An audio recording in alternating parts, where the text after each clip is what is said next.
नमस्कार, मैं हूं आपके साथ रितिका अवाना। देश का बजट सिर्फ आंकड़ों का खेल नहीं होता, बल्कि वित्त मंत्री निर्मला सीतारमण के पहनावे में भी एक गहरा संदेश छिपा होता है। आज जब वित्त मंत्री अपना रिकॉर्ड 9वां बजट पेश करने संसद पहुंची, तो सबकी निगाहें उनकी खूबसूरत मैजेंटा कांजीवरम साड़ी पर टिकी गई।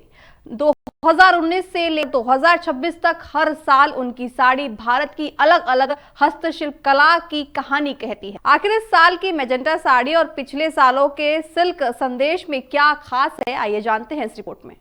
बजट 2026 के ऐतिहासिक मौके पर वित्त मंत्री निर्मला सीतारमण ने तमिलनाडु की मशहूर मैजेंटा रंग की कांजीवरम साड़ी चुनी। बैंगनी और सुनहरी बॉर्डर वाली इस साड़ी ने न सिर्फ उनकी गरिमा को बढ़ाया, बल्कि दक्षिण भारत की समृद्ध बुनाई परंपरा को भी दुनिया के सामने रखा।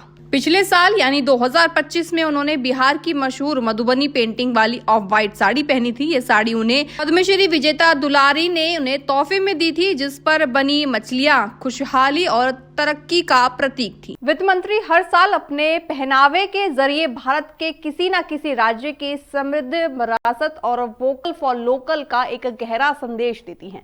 कभी बिहार की मधुबनी कला, तो कभी कर्नाटक की पारंपरिक इलकल। हर साड़ी के पीछे एक सीक्रेट मैसेज छिपा होता है। 2026 कांजीवरम तमिलनाडु गौरव और भव्यता का प्रतीक, 2025 मधुबनी बिहार दुलारी देवी का उपहार, खुशहाली का संदेश, 2024 कला और परंपरा का सम्मान, 2023 शक्ति और सांस्कृतिक गौरव। वित्त मंत्री निर्मला सीतारमण का बजट लुक हर साल केवल सशक्त संदेश होता है। वर्ष 2026 के बजट के लिए उन्होंने तमिलनाडु की विश्व प्रसिद्ध कांजीवरम साड़ी का चुनाव किया, जो अपने गहरे रंगों और सुनहरे जरी के काम के लिए जानी जाती है। ये साड़ी भारतीय अर्थव्यवस्था के गौरव और भव्यता का प्रतीक बनकर उभरी है, जिससे पिछले 2025 में उन्होंने बिहार की मधुबनी पेंटिंग वाली साड़ी पहनी थी, जिसे पद्मश्री दुलारी देवी ने तैयार किया था। इस साड़ी के जरिए उन्होंने न केवल बिहार की लोकल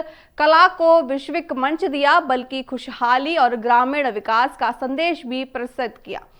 2024 के अंतरिम बजट में वित्त मंत्री पश्चिम बंगाल की पारंपरिक कंथा एम्ब्रॉयडरी वाली साड़ी में नजर आई थी, जो भारतीय शिल्पकारों की बारीकी और कला के प्रति सम्मान को समर्पित थी। बजट भाषण के दौरान उन्होंने कर्नाटक का इलकल साड़ी और धारवाड़ के पारंपरिक कसौटी काम वाली साड़ी पहनी थी, जो नारी शक्ति और सांस्कृतिक गौरव का रिप्रेजेंट करती है। निर्मला सीतारमण ने आज न केवल लगातार 9वीं बार बजट पेश कर इतिहास रचा, बल्कि भारतीय बुनकारों और हस्तशिल्प कला को एक बार फिर वैश्विक पहचान दी है। ये मैजेंटा साड़ी केवल एक परिधान नहीं, बल्कि आत्मनिर्भर भारत की एक खूबसूरत तस्वीर पेश करती है।